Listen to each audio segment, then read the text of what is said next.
The steady beep of machines was the only conversation Maya Chen had known for 3 months. Room 314 at St. Mary's Hospital held secrets that money couldn't buy. Secrets whispered in the darkness between a young nurse's heart and a silent patient's soul. Maya pressed her stethoscope against 26-year-old David Morrison's chest, listening to the rhythmic beating that had become her anchor in 12-hour shifts that blurred together like watercolors in rain. The heir to Morrison Industries lay motionless, his face peaceful yet haunting, trapped somewhere between life and the unknown. "His vitals are stable," Maya murmured to Dr. Peterson during rounds, though her eyes never left David's face. 3 months ago, a drunk driver had stolen his voice, his movement, his connection to a world that desperately needed his return. Outside room 314, the Morrison family's private security detail stood like marble statues, and inside, fresh orchids arrived daily, beautiful but cold, like everything else money could touch. But Maya had noticed something the expensive flowers couldn't provide: David's subtle responses to human warmth. It started small. When Maya would adjust his pillows while humming softly, his heart rate would shift slightly on the monitor. When she'd tell him about her day while checking his breathing would seem to synchronize with her voice. The medical staff called it coincidence. Maya called it hope. "You know," she whispered one evening, settling into the chair beside his bed after her official shift ended, "everyone thinks I'm crazy for staying here with you." She tucked a strand of her dark hair behind her ear, exhaustion weighing on her shoulders like a familiar coat. "But I grew up with a brother who had seizures. He was unconscious for days sometimes, and I swear he could hear everything." The ventilator answered with its mechanical rhythm. Maya pulled out her worn copy of To Kill a Mockingbird, the same book she'd read to her brother during his worst episodes. "I thought maybe you'd like a story. Your mom mentioned you loved literature before the accident." As she began reading Atticus Finch's words about courage, something extraordinary happened. David's fingers, which had remained curled and motionless for 93 days, began to relax ever so slightly. Maya's voice caught, but she continued reading, tears blurring the pages. This was the breakthrough everyone had been waiting for, yet she felt the weight of responsibility settling on her chest. Should she call Dr. Peterson, alert the family? Instead, she made a choice that would change both their lives. "I see you in there, David," she whispered, closing the book and taking his hand. "I don't know if you can hear me, but I need you to know something. Your family's been here every day. Your mom, Margaret, she sits in that corner chair and tells you about board meetings and stock prices, thinking that's what you'd want to hear. Your dad brings business reports. But David, I've watched you. Your heart rate spikes when they talk about pressure and expectations." His fingers moved again, more distinctly this time. "What if I told you about the real world instead? About Mrs. Rodriguez in room 302 who's teaching her grandson Spanish through FaceTime because she might not make it home? About how the night janitor, Marcus, has been saving money for 2 years to buy his daughter a violin because she hums while she cleans and it's the most beautiful sound in these halls?" Over the following weeks, Maya's evening conversations became David's bridge back to consciousness. She told him about her own struggle, as to how she'd worked 3 jobs to pay for nursing school after her parents died, how she'd chosen pediatric nursing until budget cuts forced her into general care, how she sometimes felt invisible in a world that celebrated wealth over compassion. "You know what's funny?"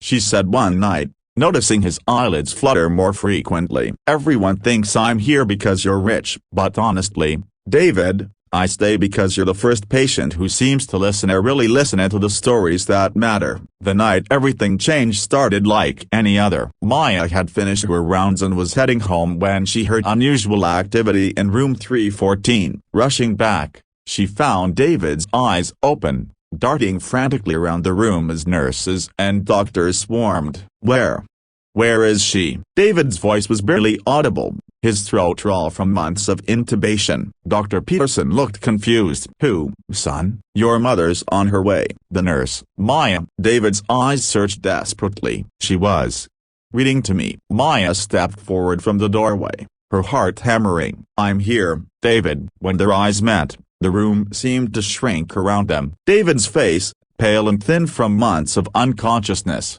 broke into a weak smile that transformed his features entirely. "You stayed," he whispered. "I promised I would," Maya replied, stepping closer despite the crowd of medical professionals. The next few hours blurred together tests, evaluations, and a stream of Morrison family members and business associates who treated David's recovery like a corporate victory. But Maya noticed how David's strength seemed to ebb whenever talk turned to returning to his responsibilities at Morrison Industries. During a quiet moment when they were finally alone, David grabbed Maya's hand with surprising strength. "I heard everything," he said, his voice growing stronger. "Every story, every book, every time you chose to see me as human instead of a bank account." His eyes filled with tears. "Maya, I was drowning in that darkness until your voice became my lighthouse." "David, you need to focus on recovery." "No, listen to me. Before the accident, I was exactly what everyone expected, a privileged. They're going through the motions. But lying there, hearing you talk about Mrs. Rodriguez and Marcus and your dreams that got derailed by circumstance, I realized I'd never actually lived. I'd only existed in other people's expectations." 3 months later, Maya walked into St. Mary's Hospital for her shift to find chaos in the administrative offices. The hospital, which had been facing closure due to financial difficulties, had received an anonymous donation large enough to not only keep it open but expand the pediatric wing.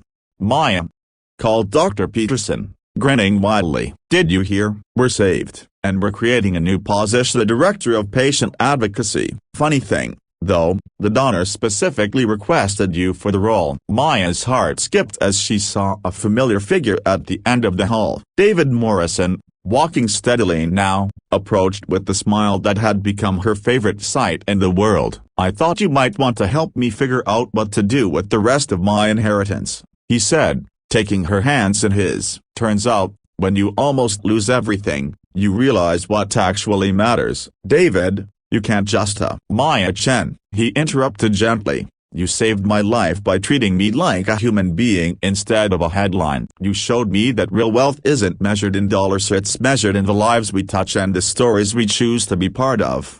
As Maya looked around the bustling hospital, at Mrs. Rodriguez teaching her grandson Spanish via video call, at Marcus humming while he worked, at all the lives intersecting in moments of vulnerability and hope, she realized that sometimes the most extraordinary love stories begin with the simplest act of seeing someone's humanity. In room 314, where two souls had found each other across an impossible divide, fresh orchids still arrived daily. But now they shared space with Maya's worn copy of To Kill a Mockingbird and David's notebook, where he began writing down the stories of every patient, nurse, and janitor in the hospital, because he'd learned that everyone has a story worth hearing, and sometimes all it takes is someone willing to listen. The steady beep of machines continued in other rooms, but in room 314, the only sound was laughter, proof that love, kindness, and the simple act of seeing each other's humanity could wake up more than just a man in a coma. It could wake up the world.